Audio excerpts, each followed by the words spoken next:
Paz do Senhor, amados irmãos, é com muita alegria que estamos mais uma vez aqui no nosso canal, contribuindo um pouquinho do que a gente sabe para ajudar você na sua aula, para te ajudar a entender melhor a aula, E hoje nós estamos aqui com a participação especial da Ana Carolina, a minha filha, e é com muito orgulho que eu trago ela neste quadro do nosso canal. E quero dizer aos irmãos que pegue caneta, papel, anote aquilo que for possível que você anotar, os textos bíblicos que a gente estará indicando. E já a gente pede para os irmãos, aperte aí, deixa um joinha para nós, aperte o sininho para que os vídeos cheguem em primeira mão a você. E nós estamos iniciando aqui, esse trimestre está sendo uma benção nas nossas vidas, Verdade. Ana? A paz do Senhor a todos, paz do Senhor, professora. Sim. Bom, como os irmãos já sabem, a gente está estudando esse trimestre a mordomia do tempo, bens e talentos. E hoje a gente vai estar ministrando a lição 5, que diz sobre a mordomia da igreja local, que será ministrada no próximo domingo, dia 4 de agosto de 2019. Bom, professora, falando sobre a mordomia local, qual o significado da palavra igreja no Novo Testamento, e ela tem o mesmo significado no Antigo? Bem, amados irmãos, o que nós vemos no Antigo Testamento, em hebraico, a palavra igreja, ela é usada em dois nomes diferentes, que é Edom e Carral. Então, assim, a gente vê só que elas têm o mesmo significado, que é assembleia, congregação e comunidade. Nós vemos isso lá em Êxodo 35:1, nós vemos isso lá em Deuteronômio 10:4 e Salmo 22:23. Alguns textos a gente vai estar lendo para os irmãos e outros o tempo não nos permite estar fazendo, mas os irmãos anotem e conferem. Então, assim, ela tem, no Antigo Testamento, ela tem esse sentido.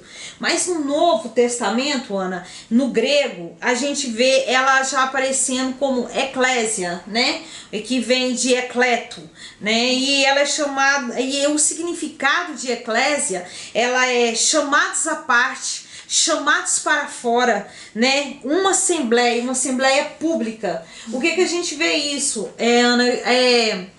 Que assim, o povo de Deus, a igreja do Senhor Jesus, é um povo chamado do mundo, Tirado de fora para dentro.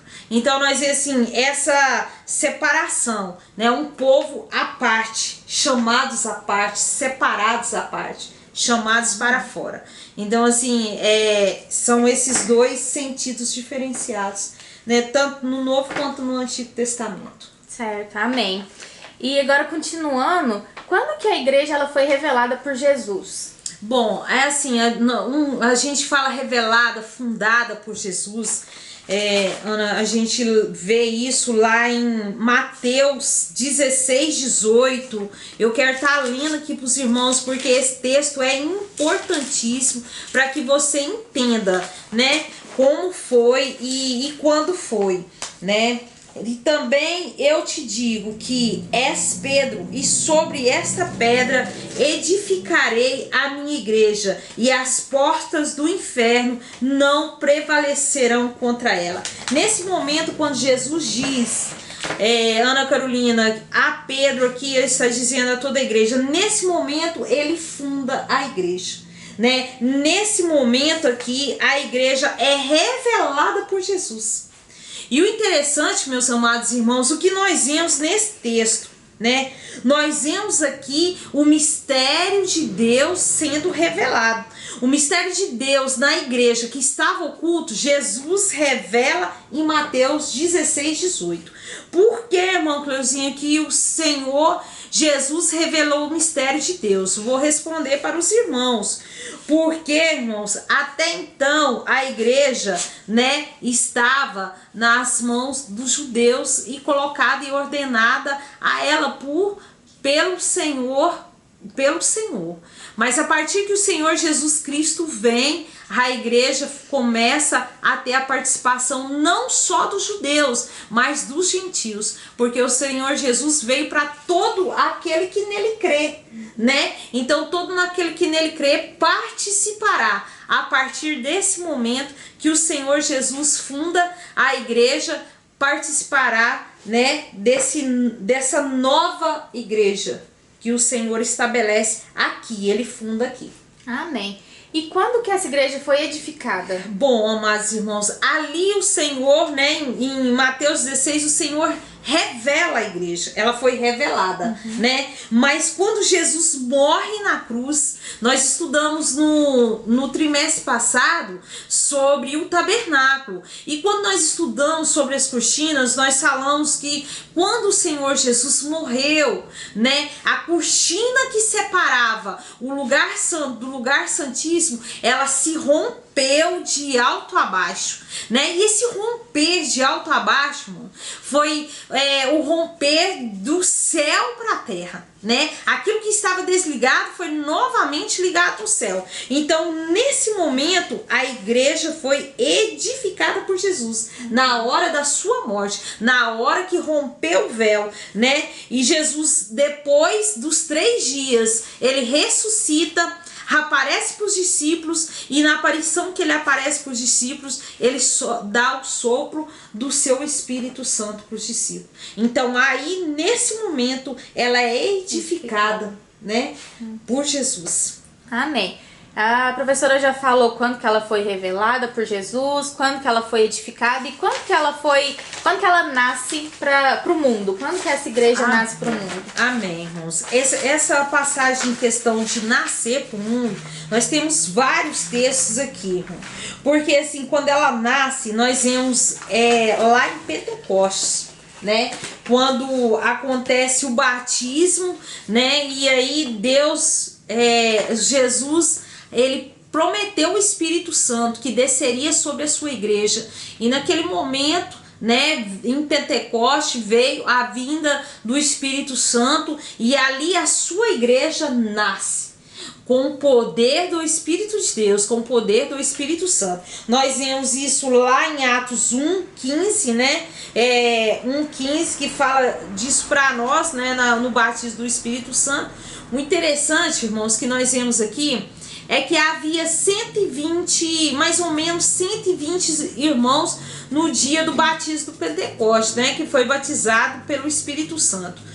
O interessante que nós vemos aqui que a igreja toda não estava ali. A igreja que começou, fundada por Jesus, não estava ali.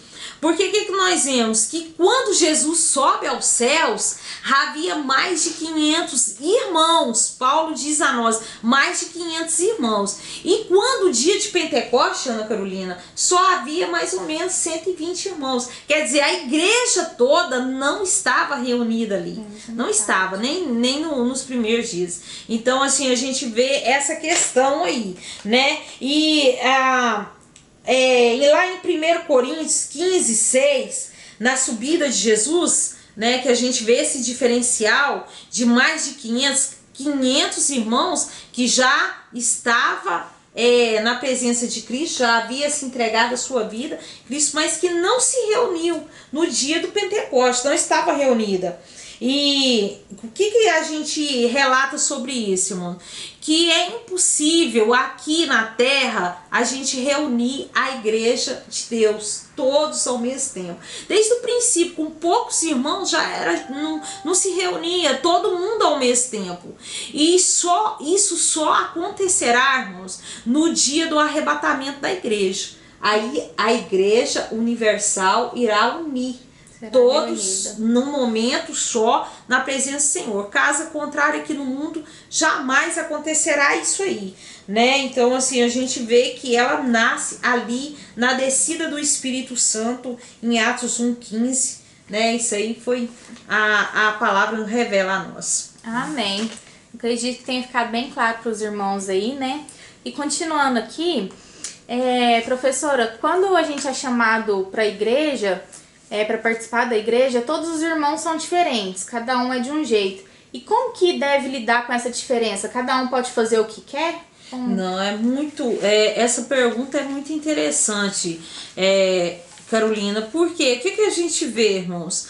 Que nós somos membros do corpo de Cristo. Não é assim que a palavra revela a nós? Lá em Romanos 12, 4, né? E a gente vê isso aí, que você olhando para o corpo humano, o que você vê? Ouvido, nariz, boca, olho, órgãos diferenciados. Por dentro nós temos vários órgãos. E o que nós somos? Nós somos membros do corpo, mas o corpo, Jesus Cristo é a cabeça do corpo. A igreja é o corpo, Jesus a cabeça, é assim que a palavra diz a nós. E cada órgão tem a sua função. Os olhos para enxergar, o nariz para sentir o olfato, a boca para falar, né? O ouvido para escutar. Então, assim, se todo o corpo fosse de ouvido, como cheiraria, como enxergaria? Então, assim, o que a palavra revela a nós, Ana? Lá em Romanos 12, 4, vamos estar lendo para os irmãos entender melhor. São vários versículos, irmão, que falam a respeito disso. Porque assim como em um corpo temos muitos membros, e nem todos os membros têm a mesma operação. Assim, nós que somos muitos, somos um só corpo em Cristo. E mais individualmente somos membros uns dos outros. Amém. Sabe por quê, Ana? Quando essa relação do corpo de Cristo quer dizer que o membro fora do corpo ele está morto. Um membro fora do corpo está morto. Se eu cortar a minha mão e tirar ela do corpo, ela para nada serve. Não serve para nada. Para nada serve, Ana. Quer dizer, então, que os irmãos têm que entender, toda a igreja, que nós somos membros do corpo e nós trabalhamos juntos numa função única de chegar ao céu. E esses crentes aí que diz ser desengrejado, que pode servir ao Senhor sem uma comunidade, irmãos, isso aí não é bíblico, está errado. Você não serve a Deus sem uma comunidade. Você tem que ter uma igreja, você tem que ter uma igreja local, você tem que cultuar, você tem que ceiar, você tem que participar das coisas de Deus, você tem que levar o seu louvor e tudo, porque assim, nós sabemos, irmãos, que nem todo crente que está afastado da igreja é por rebeldia ou porque acha que é autossuficiente. Nós sabemos que em muitos casos é sofrimento, é assim, uma decepção muito grande. E nesse caso, irmão, se você conhece alguém que é nesse caso, o que a gente deve fazer? Deve buscar, deve cuidar, deve tratar a ferida onde foi machucada, né? Para que o Senhor trabalhe e resgate e coloque ele de novo, fazer parte do corpo de Cristo, né? Mas aqueles que acham que é porque é autossuficiente, que não precisa da igreja, que não precisa de uma igreja local, irmãos, isso aí não é bíblico, isso aí não vai para o céu, viu? Isso aí não vai para o céu. Nós vemos ainda lá em 1 Coríntios 12, 12, né? Falando que como é formado o corpo da igreja e o corpo de Cristo. E todas as vezes, Ana, que a gente comenta sobre o corpo, sobre os membros, nós somos membros do corpo de Cristo. E os irmãos têm que entender isso. Amém? Cada um depende um do outro, né? Dependemos um do outro. Exatamente isso. Devemos nos manter unidos. É verdade. Então, professora, continuando aqui sobre o assunto, qual é a diferença entre a igreja local e a universal? Amém. Eu quero ler aqui no nosso livro do trimestre a respeito disso, Ana, que fala belíssimo o contexto aqui. Nesse aspecto, o místico, ela é chamada de igreja universal, o corpo de Cristo ou a noiva do Cordeiro. É formada por todos os crentes salvos, vivos ou mortos, santos e fiéis, né? Como tal, a igreja é um organismo espiritual, tendo Cristo como cabeça, como diz Paulo em Colossenses. Ele é a cabeça do corpo da igreja. o princípio, o primogênito, dentro dos mortos, para quem tudo tenha preeminência. Colossenses 1:18. E nós vemos aqui, lá em Hebreus também fala para nós, irmãos: mas chegaste ao monte de Sião, a cidade do Deus vivo, a Jerusalém celestial, e muitos milhares de anjos, a universal assembleia dos primogênitos. O que nós vemos? A igreja universal, irmão, é aquela invisível, Ana.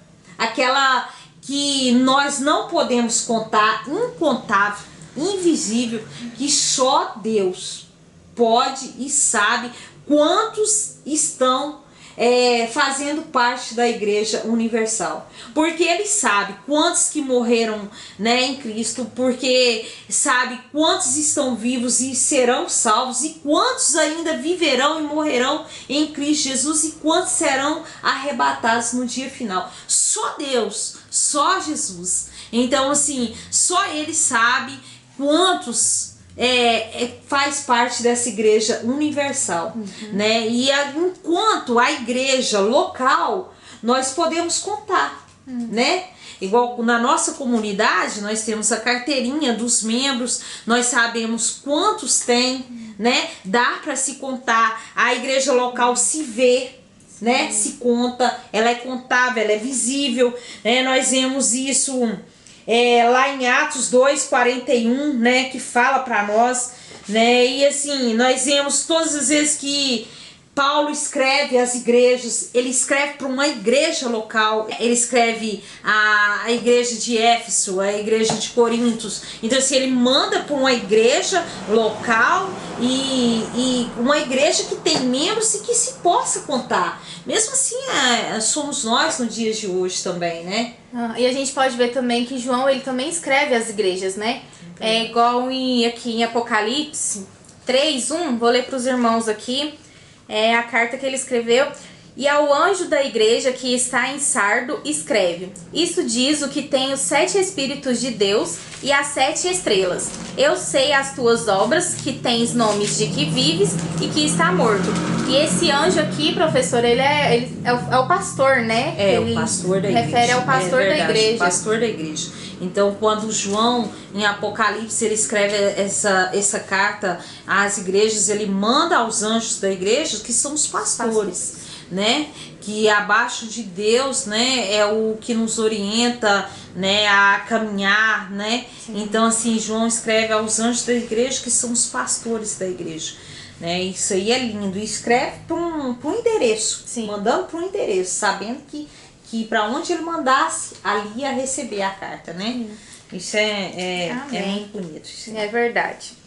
Bom, agora para a próxima pergunta. Professora, quais foram as ordenâncias que Jesus deu à igreja? Bem, amados irmãos, as ordenâncias que nós temos que cumprir como crente hoje que somos, quando aceitamos Jesus, batizar nas águas e participar da Santa Ceia. Né? Isso aí o crente não pode deixar de cumprir. É conforme Jesus nos ordena, né? Lá em Atos tem uma passagem que eu gosto muito, Atos 8:35, irmãos, quando Filipe batiza o eunuco, né? 8:35, eu vou ler aqui para os irmãos, 35 e 36. Então Filipe abriu a sua boca e começou nesta escritura lhe anunciando a Jesus. E indo eles caminhando, chegaram a uma certa água, e disse o eunuco: eis aqui a água, que impede que eu seja batizado? E disse Filipe: é lícito que crê todo o coração? Respondendo ele disse: creio que Jesus Cristo é o Filho de Deus. Então mandou parar o carro e desceram ambos a água, tanto Filipe como o eunuco, e o batizou. Então o que Filipe estava pregando para o eunuco? Pregando o batismo, né? Tanto ele pregou com tanta sabedoria e entendimento que o eunuco, quando viu uma água, Ana, ele sentiu o desejo de parar e dizer: olha ali a água, o que me impede de batizar?